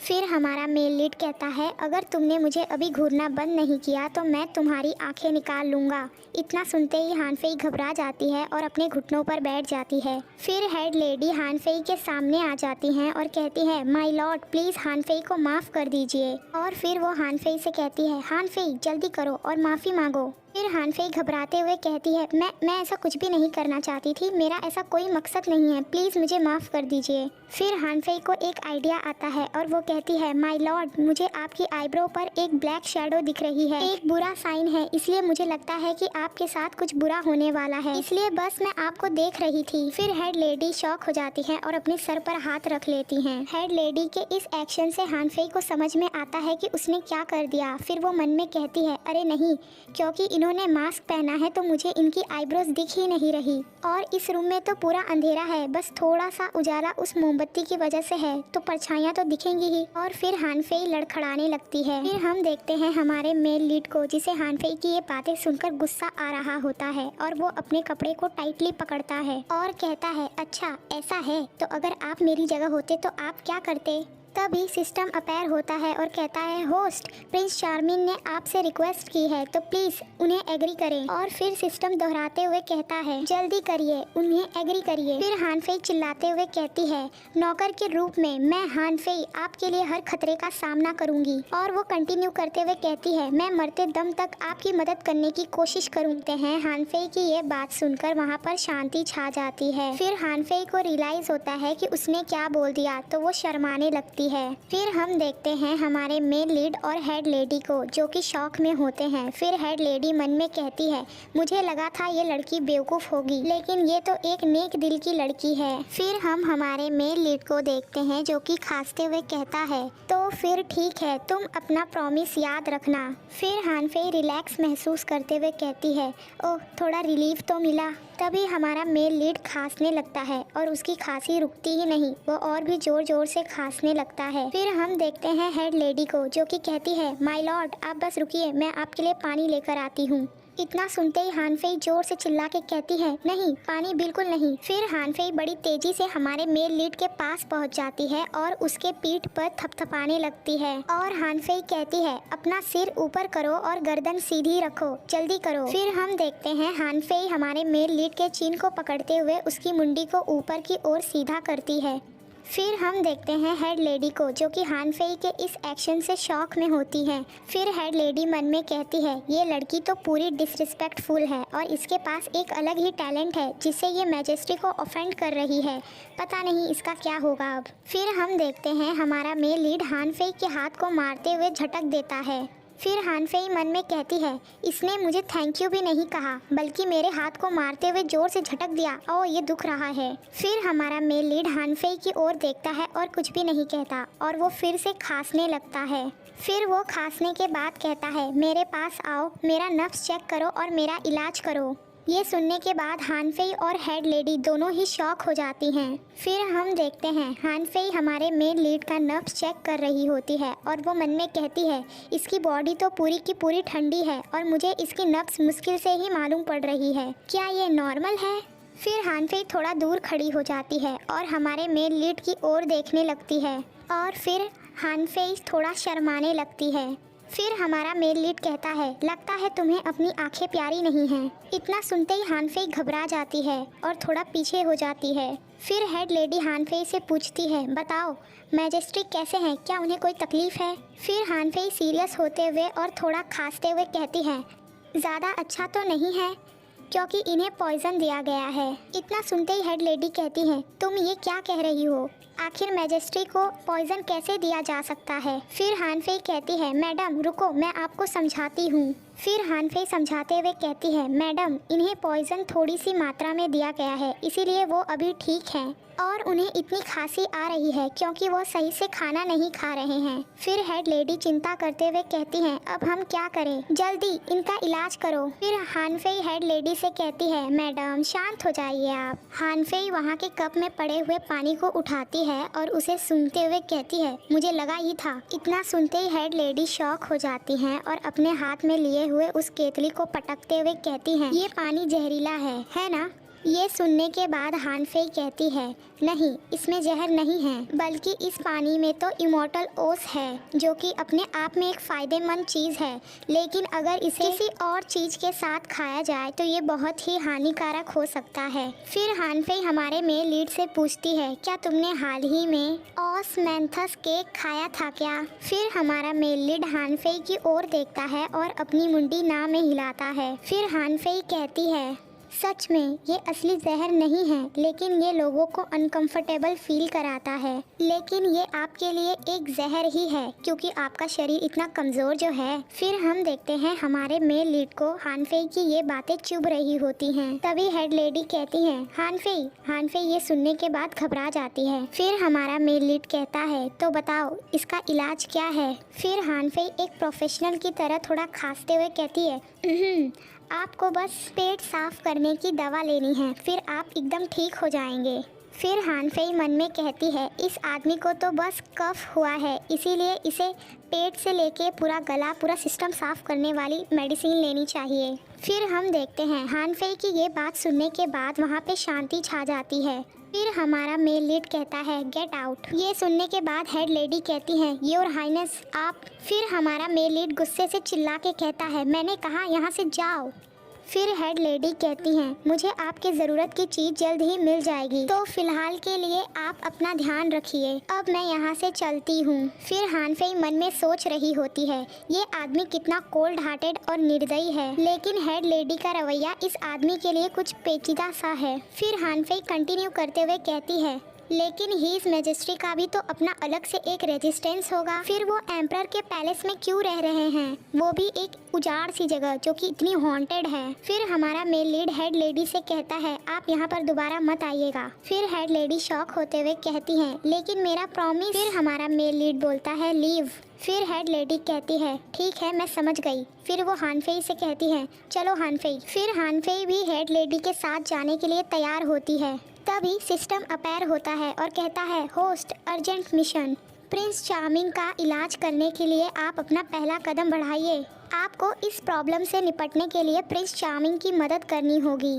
ये आपके मेन मिशन का एक छोटा सा पार्ट है, इसीलिए आपको किसी भी कीमत पर उनकी मदद करनी ही होगी। इस मिशन पे आपको रिवॉर्ड तो नहीं मिलेगा, लेकिन ये बहुत इंपॉर्टेंट मिशन है, इसलिए आपको कंप्लीट करना ही होगा। हानफेई ये जानकर शॉक हो जाती है कि उसके सामने बैठा ये कमज़ोर सा आदमी ही प्रिंस चार्मिंग है। फिर हानफेई ज़ोर से चिल्लाते हुए कहती है ये पतला सा सुकड़ा बीमार आदमी ये प्रिंस चार्मिंग है। हानफेई की ये बात हमारे मेल लीड को चुभ जाती है। फिर से सिस्टम कहता है क्योंकि आपने प्रिंस चार्मिंग की बेइज्जती की इसीलिए आपके 2 स्टार कॉइन काट लिए जाते हैं। फिर हानफेई कहती है डैम इट, ये तो तुम्हारा कुछ ज़्यादा ही हो रहा है। फिर सिस्टम कहता है क्योंकि आप ये मिशन कंप्लीट नहीं करना चाहते इसीलिए आप पर भारी प्रेशर डाला जा रहा है। और हम देखते हैं हानफेई उस प्रेशर की वजह से हिल भी नहीं पा रही होती है। फिर हम देखते हैं हमारा मेल लीड हानफेई को उसी तरह से खड़ा हुआ देखकर पूछता है, क्या कोई प्रॉब्लम है लेडी हानफेई? फिर हानफेई सिस्टम से मन में कहती है, मैं ये मिशन कंप्लीट करूंगी, इसलिए ये प्रेशर हटाओ।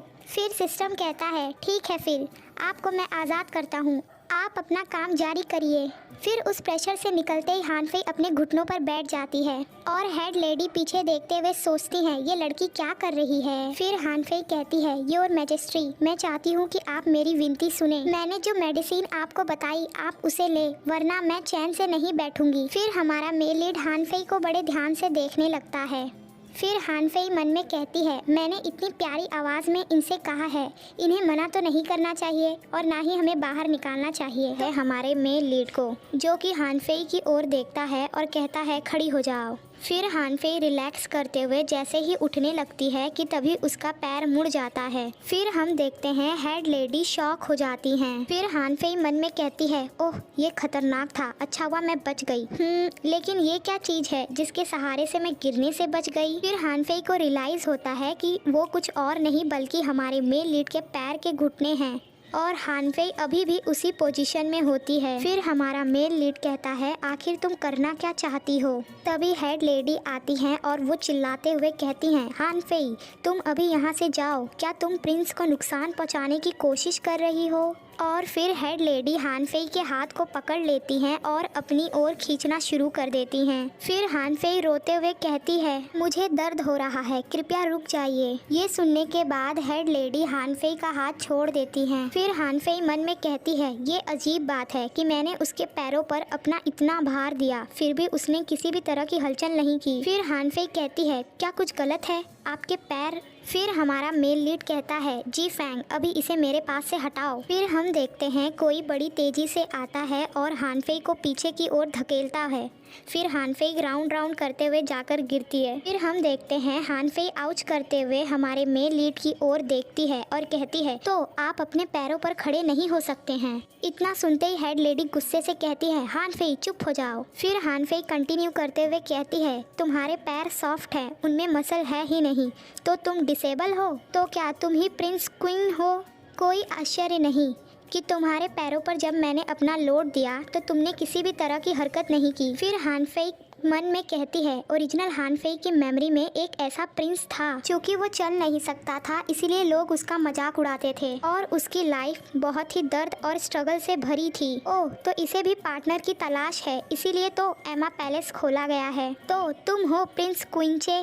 तो गाइज मैं आप लोगों को बता दूं, हमारे मेल लीड का नाम क्विंचे है और वो एक प्रिंस है। हानफेई और बाकी की जो भी लेडीज़ ने एमा पैलेस में पार्टिसिपेट किया है, उनमें से सबसे अच्छे को चुनकर इसी प्रिंस के साथ उसकी मैरिज कराई जाएगी। तो अब हम चैप्टर पे आते हैं। तो हमारे प्रिंस क्विंचे कहते हैं कि हानफेई को रास्ते से हटा दो। ये ऑर्डर सुनते ही जी फैंग नाइफ लेके हानफेई की ओर बढ़ जाता है और उसकी गर्दन पे रख देता है। फिर हानफेई घबराते हुए जोर से चिल्ला के कहती है, रुको जरा, मैं इसका इलाज कर सकती हूँ। ये सुनते ही जी फैंग अपनी नाइफ को हानफेई के गले पर ही रोक देता है। ये सुनने के बाद प्रिंस क्विंचे कहता है, क्या कहा तुमने, दोबारा बोलना। कहता है हानफेई को, जो कि कहती है, आपके पैरों में ब्लड का सर्कुलेशन रुक गया है और आपको ठंड या बारिश के मौसम में अपने पैरों में और भी दर्द महसूस होता है ना। ये सुनने के बाद प्रिंस क्विंचे कहता है, जी फैंग उसे जाने दो। फिर जी फैंग कहता है, यस मास्टर, और फिर वो हानफेई से नाइफ को दूर कर देता है। फिर प्रिंस क्विंचे हानफेई से कहता है, तुम यहाँ से जा सकती हो, लेकिन याद रहे कि तुमने जो वादा मुझसे किया है, तुम्हें वो वादा पूरा करने के लिए हर रात इसी टाइम पर यहाँ आना होगा मेरा इलाज करने के लिए। फिर हेड लेडी कहती है, तो फिर मैं चलती हूँ। इसी के साथ वो वहाँ से चली जाती है। फिर हम हानफेई को देखते हैं जो कि घबराते हुए डोर खोलती है और उस रूम से बाहर आ जाती है। बाहर आ जाने के बाद हानफेई कहती है, शुक्र है मैं जिंदा बच गई। तभी वहाँ पर ताओबाओ अपेयर होता है और कहता है, मेन मिशन की ओर आपका फर्स्ट स्टेप अच्छे से बढ़ाने के लिए आपको बधाई हो होस्ट, आप इसी तरह से काम करते रहिए। ये सुनने के बाद हानफेई ताओबाओ को धक्का मारती है और कहती है, आखिर तुम सेलिब्रेट किसके लिए कर रहे हो, मैं मर सकती थी। फिर हानफेई दुखी होते हुए कहती है, न जाने कैसे मैं अपने वर्ल्ड से गायब हो गई और अब ये पागल मिशन, अगर मैं इसे कंप्लीट नहीं करती हूँ तो मेरी मौत हो जाएगी। मैं तो बस एक शांतिपूर्ण जीवन चाहती थी, तो क्या मैं इतना भी नहीं मांग सकती? इतना सुनने के बाद ताओबाओ कहता है, होस्ट अगर आप ये मेन मिशन कंप्लीट कर लेती हैं तो आपको लास्ट रिवॉर्ड मिलेगा। क्या ये अच्छा नहीं है? फिर हानफेई क्वेश्चन करते हुए कहती है, लेकिन रिवॉर्ड क्या है? फिर ताओबाओ कहता है, आपके समय में वापसी। ये सुनने के बाद हानफेई कहती है, क्या तुम्हारा मतलब क्या है? इसके बाद हमारा सीन शिफ्ट होता है नेक्स्ट डे पे, वो भी रात के समय में। हानफेई भागते हुए प्रिंस क्विंचे के रूम में जा रही होती है। प्रिंस क्विंचे के रूम के बाहर पहुंचने के बाद हानफेई कहती है सिस्टम से, हे क्या मैं सच में अंदर जाऊं? तो फिर सिस्टम कहता है, आप बिंदास जाइए, इसकी जिम्मेदारी मैं लेता हूं। फिर हानफेई कहती है, योर हाइनेस मैं हानफेई अंदर आ रही हूँ। इसके साथ ही हानफेई रूम का दरवाजा खोल देती है। फिर हम देखते हैं प्रिंस क्विंचे को, जो कि अपने रूम के विंडो के बाहर देख रहे होते हैं। फिर हानफेई कहती है, योर हाइनेस मुझे आपके पैरों पर एक्यूपंक्चर करने की आवश्यकता है। फिर हम देखते हैं प्रिंस क्विंचे का ध्यान हानफेई की बात की ओर आता है। हानफेई अपने मन में सोच रही होती है, तो क्या तुम मुझे अपने गोरे लंबे पैर दिखाने का मन बना रहे हो? और अगर मैंने तुमसे ओपनली कहा तो क्या तुम मुझे मार डालोगे? ये सुनने के बाद प्रिंस क्विंचे अपने हाथों की मुट्ठी बनाता है और कहता है, नहीं तुम यहाँ से वापस जाओ। ये सुनने के बाद हानफेई कहती है, नहीं मैं यहाँ से नहीं जाऊंगी। फिर प्रिंस क्विंचे उसकी ओर देखने लगता है। फिर हानफेई कंटिन्यू करते हुए कहती है, योर हाइनेस अगर आप मुझे अपने पैर नहीं दिखाना चाहते तो मैं अपनी आंखें बंद कर लूंगी। फिर प्रिंस क्विंचे कहता है, क्या सच में तुम ऐसा कर सकती हो? फिर हानफेई कहती है, हाँ मैं ऐसा कर सकती हूँ, आप मुझे मौका तो दीजिए। फिर प्रिंस क्विंचे अपने बाल में लगा रिबिन निकालता है और हानफेई को देता है। फिर हम देखते हैं हानफेई उस रिबिन को अपनी आंखों पर बांध लेती है और फिर हमारे प्रिंस क्विंचे का ट्रीटमेंट शुरू कर देती है।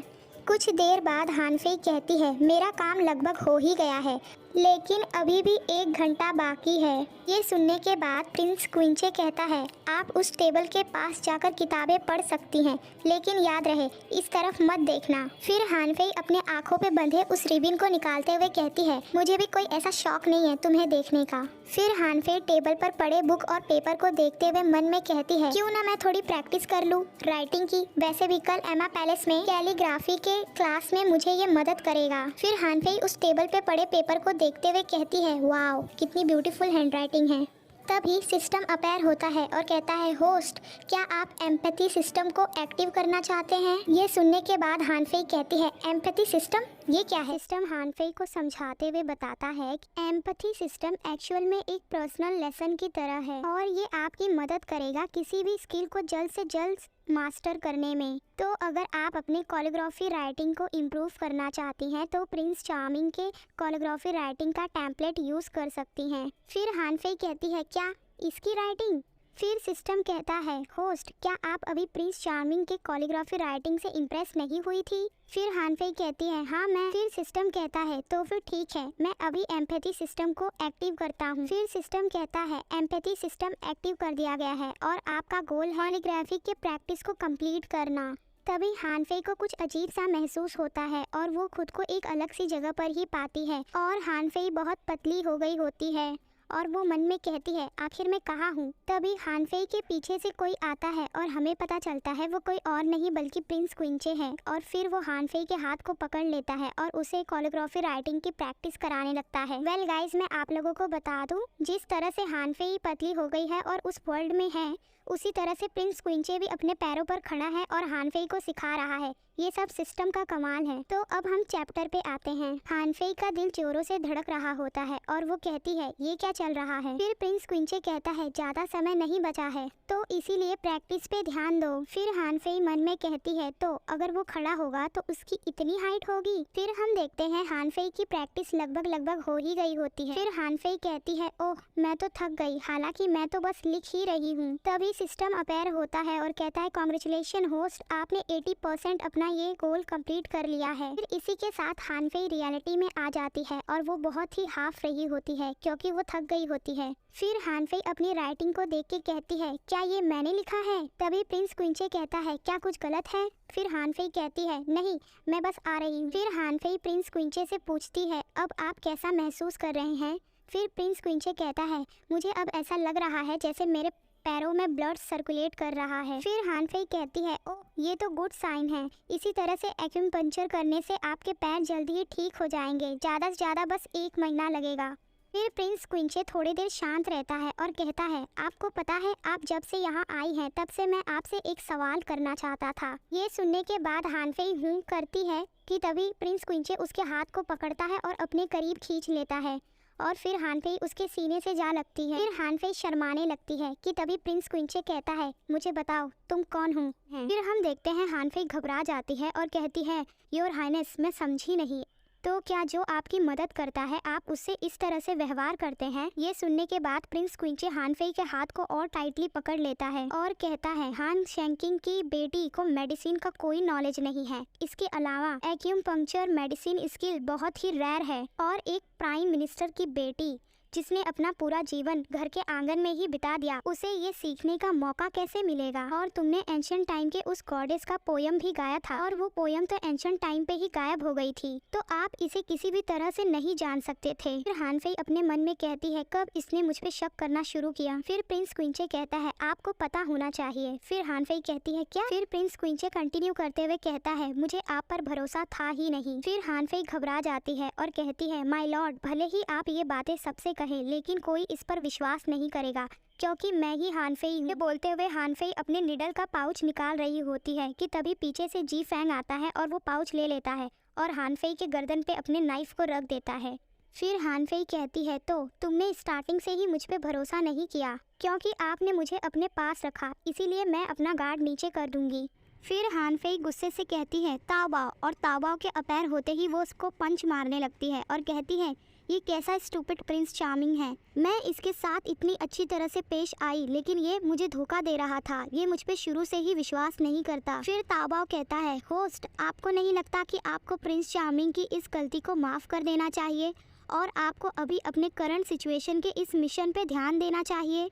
और हाँ, मुझे आपको ये चेतावनी पहले ही दे देनी चाहिए थी। लेकिन होस्ट आप इस नीडल के साथ क्या कर रहे हैं, क्या आप प्रिंस चार्मिंग को मारने जा रहे हैं। याद रखिए अगर आपने उन्हें चोट पहुंचाया तो आपको उसका 100 गुना चोट झेलना पड़ेगा। फिर हानफेई कहती है, तो फिर ठीक है, अगर मैं उसे नहीं मार सकती तो मैं खुद को मार लेती हूँ, और वो ऐसा कहते हुए उस नीडल को अपने गले पे लगा देती है। फिर ताओबाओ हानफेई के हाथ को पकड़ लेता है और कहता है, होस्ट ऐसा मत कीजिए, आप इस बारे में क्यों नहीं सोचती कि अगर आप प्रिंस चार्मिंग को कैप्चर करने वाला ये मेन मिशन कंप्लीट कर लेती हैं तो आप अपने वर्ल्ड में जा पाएंगी। फिर हानफेई खुद को शांत करती है और अपने अंदर जोश बढ़ाकर प्रिंस क्विंचे की ओर देखती है। वेल गाइज, मैं आप लोगों को बता दूं, ताओबाओ सिर्फ हानफेई को ही दिखता है और वो लोग की ये बातचीत हानफेई के माइंड स्टेट में होती है, इसीलिए ये बातें प्रिंस क्विंचे और जी फैंग नहीं सुन सकते। तो अब हम चैप्टर पे आते हैं क्योंकि हानफेई के अंदर ताओबाओ ने जोश भर दिया है। फिर हानफेई जी फैंग के हाथ पे पंच मारते हुए खुद से उस नाइफ को दूर करती है। फिर हानफेई प्रिंस क्विंचे की ओर पॉइंट करते हुए कहती है, कोई भी व्यक्ति कभी तुम्हारे लिए वफादार नहीं रहेगा क्योंकि तुम ये डिजर्व ही नहीं करते। हानफेई की ये बात सुनकर जी फैंग शॉक हो जाता है, लेकिन हानफेई इतने पे ही नहीं रुकती, वो कंटिन्यू करते हुए कहती है, तुम हर उस इंसान पे शक करते हो जो तुम्हारी मदद करना चाहता है और तुम कभी भी अपने दिल के दरवाजे उनके लिए नहीं खोलते। तुम जैसे इंसान से तो कोई भी प्यार नहीं करेगा, तुम एक बस कोल्ड सोल हो क्विंचे और कुछ भी नहीं। तभी सिस्टम अपैर होता है और कहता है, होस्ट आपके लिए वार्निंग है, आप अपना मुंह बंद कर लीजिए और जो आपने प्रिंस चार्मिंग की इतनी बेइज्जती की है उसके लिए आपको जल्द ही पनिशमेंट मिलेगी। फिर हानफेई मन में कहती है, क्या इसके लिए मुझे पनिशमेंट मिलेगी। तभी प्रिंस क्विंचे कहता है, ये आप क्या कर रही हैं। फिर हानफेई इरिटेट होते हुए कहती है, बिल्कुल नहीं, आप सही कह रहे हैं, मैं हान मेंशन की मशहूर फैटी हानफेई नहीं हूँ, बल्कि मैं तो इस जगह से ही नहीं हूँ। मैं जब उठी तो मैंने खुद को इस शरीर में पाया, अब मैं इसी शरीर में जी सकती हूँ क्योंकि मैं मरना नहीं चाहती। मैं पूरे टाइम सतर्क रहती हूँ और मुझे इससे नफरत है, मैं तो बस इस दुनिया में जीने की कोशिश कर रही हूँ। प्रिंस क्विंचे ये सारा सच कह देने के बाद हानफेई खुद को रिलैक्स महसूस करती है। तभी सिस्टम कहता है, होस्ट आपने पूरे सिचुएशन को अच्छी तरह से संभाल लिया है, इसके लिए मैं आपकी तारीफ करता हूँ और मैं ये मानता हूँ कि इस मामले में मैं गलत था।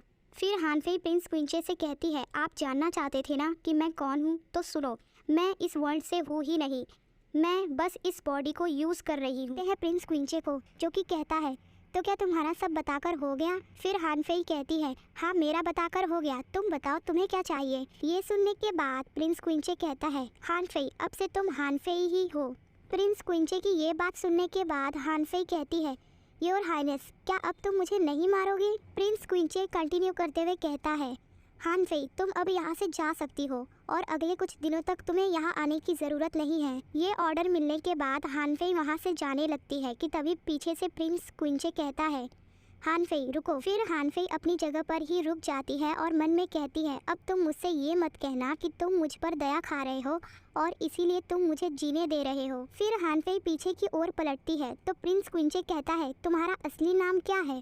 तो फिर हानफेई कहती है, मेरा ओरिजिनल नेम भी हानफेई ही है। फिर प्रिंस क्विंचे कहता है, हानफेई। प्रिंस क्विंचे के मुंह से अपना नाम सुनकर हानफेई ब्लश करने लगती है। फिर प्रिंस क्विंचे कंटिन्यू करते हुए कहता है, जब तक तुम इस दुनिया में हो अपनी इस लाइफ का मज़ा लो और अगर कोई तुम्हें मारना चाहे तो इससे पहले कि वो तुम्हें मारे तुम खुद को मार लोगे। फिर हमारा सीन शिफ्ट होता है हानफेई के रूम में। हानफेई ताबाओ से कहती है, हे क्या तुम मुझे पनिशमेंट नहीं देने वाले थे? फिर ताबाओ हानफेई की बात को इग्नोर मारता है और कहता है, होस्ट, अब तो आप प्रिंस चार्मिंग से और भी दूर हो गई हैं और आप अपना इतना बड़ा सीक्रेट उनके सामने कैसे एक्सपोज कर सकती हैं? खैर, मुझे आपको बधाई तो देनी ही चाहिए क्योंकि आपने गेम किया है प्रिंस चार्मिंग के साथ फेवरबिलिटी। फिर हानफेई खुश होते हुए कहती है, फेवरबिलिटी? क्या ये वही है जो हुआ था हैंड शेकिंग के साथ? फिर ताबाओ कहता है, होस्ट, आप इसका कंपेयर उससे कैसे कर सकती हैं? क्योंकि प्रिंस चार्मिंग का गुड फेवरबिलिटी पाना बहुत मुश्किल है और क्योंकि आपने ये पा लिया है तो अब मैं आपको रिवॉर्ड दूंगा। फिर सिस्टम कहता है, आपको रिवॉर्ड में 100 star coin, 1 situational assistant, 1 spiritual dream scope experience, 1 aphrodisiac tears और 3 स्लिमिंग वाटर मिलते हैं। और हाँ होस्ट, क्योंकि पिछली बार आपके 10 स्टार कॉइन काट लिए गए थे तो अब आपके पास कुल मिलाकर 988 कॉइन्स ही है। ये सुनने के बाद हानफेई खुश हो जाती है और अपने मन में कहती है, तो उस प्रिंस चार्मिंग को डांटने पे मुझे इतने सारे रिवॉर्ड मिले, वाह, अब तो अगली बार भी ऐसा ही करूँगी। फिर ताबाओ कहता है, ओ होस्ट, कहाँ खो गए? पहले मेरी बात तो सुन लो। फिर वो बोलता है, आपने जब उस एंशिएंट टाइम के गॉडेस का पोयम कहा था तब आपकी मदद सिचुएशनल असिस्टेंट ने ही की थी। ये सुनने के बाद हानफेई कहती है, मैं उसे याद नहीं रखना चाहती। फिर ताबाओ कंटिन्यू करते हुए कहता है, स्पिरिचुअल ड्रीम स्कोप एक्सपीरियंस, ये आपकी मदद करेगा किसी के सपनों में जाकर उसके थॉट्स को समझने में, लेकिन ये बहुत ही डेंजरस होता है होस्ट। फिर हानफेई मन में प्रिंस क्विंचे को सोचते हुए कहती है, तो उसके क्या थॉट्स होंगे और आखिर वो इतना रूखा क्यों है? ताबाओ कंटिन्यू करते हुए कहता है, एफ्रोडिजिएक्स टीयर आपकी मदद करेगा आपके ब्यूटी इफेक्ट को और इंक्रीज करने में। इसका मतलब ये है कि अगर आप एफ्रोडिजिएक्स टीयर को अपनी आंखों में डालकर रोएंगी तो आप बहुत ही खूबसूरत लगेंगी। और जो स्लिमिंग वाटर है वो आपकी मदद करेगा जल्द से जल्द वेट लूज करने में। फिर हानफेई कहती है, मुझे स्पिरिचुअल ड्रीम स्कोप यूज करना है। ये सुनने के बाद ताबाओ कहता है, होस्ट, क्या आप श्योर हैं? ये बहुत ही रिस्की है। अगर आप इसमें एक बार चले गए और आपने कुछ भी गलत किया तो आप वापस नहीं आ पाएंगे। फिर हानफेई कहती है, मैं जानना चाहती हूँ कि प्रिंस क्विंचे अपने सपने में क्या देखता है। फिर ताबाओ कहता है, तो फिर ठीक है, आप अपने बिस्तर पे लेट जाइए और अपनी आंखें बंद कर लीजिए। फिर हम देखते हैं हानफेई भी वैसा ही करती है जैसा ताबाओ ने उससे कहा। फिर ताबाओ कहता है, और हाँ, एक लास्ट बात, हो सकता है कि जब आप सपने में जाएंगी तो आप अपने ओरिजिनल बॉडी में आ जाएंगी। फिर सिस्टम कहता है, स्पिरिचुअल ड्रीम स्कोप अब एक्टिव कर दिया गया है। फिर हानफेई अपनी आंखें खोलती है और अपने हाथ को देखने लगती है और वो मन में कहती है, ये स्कार, इसका मतलब है कि मैं अपने ओरिजिनल बॉडी में हूँ। फिर हानफेई सामने की ओर देखती है और शॉक हो जाती है।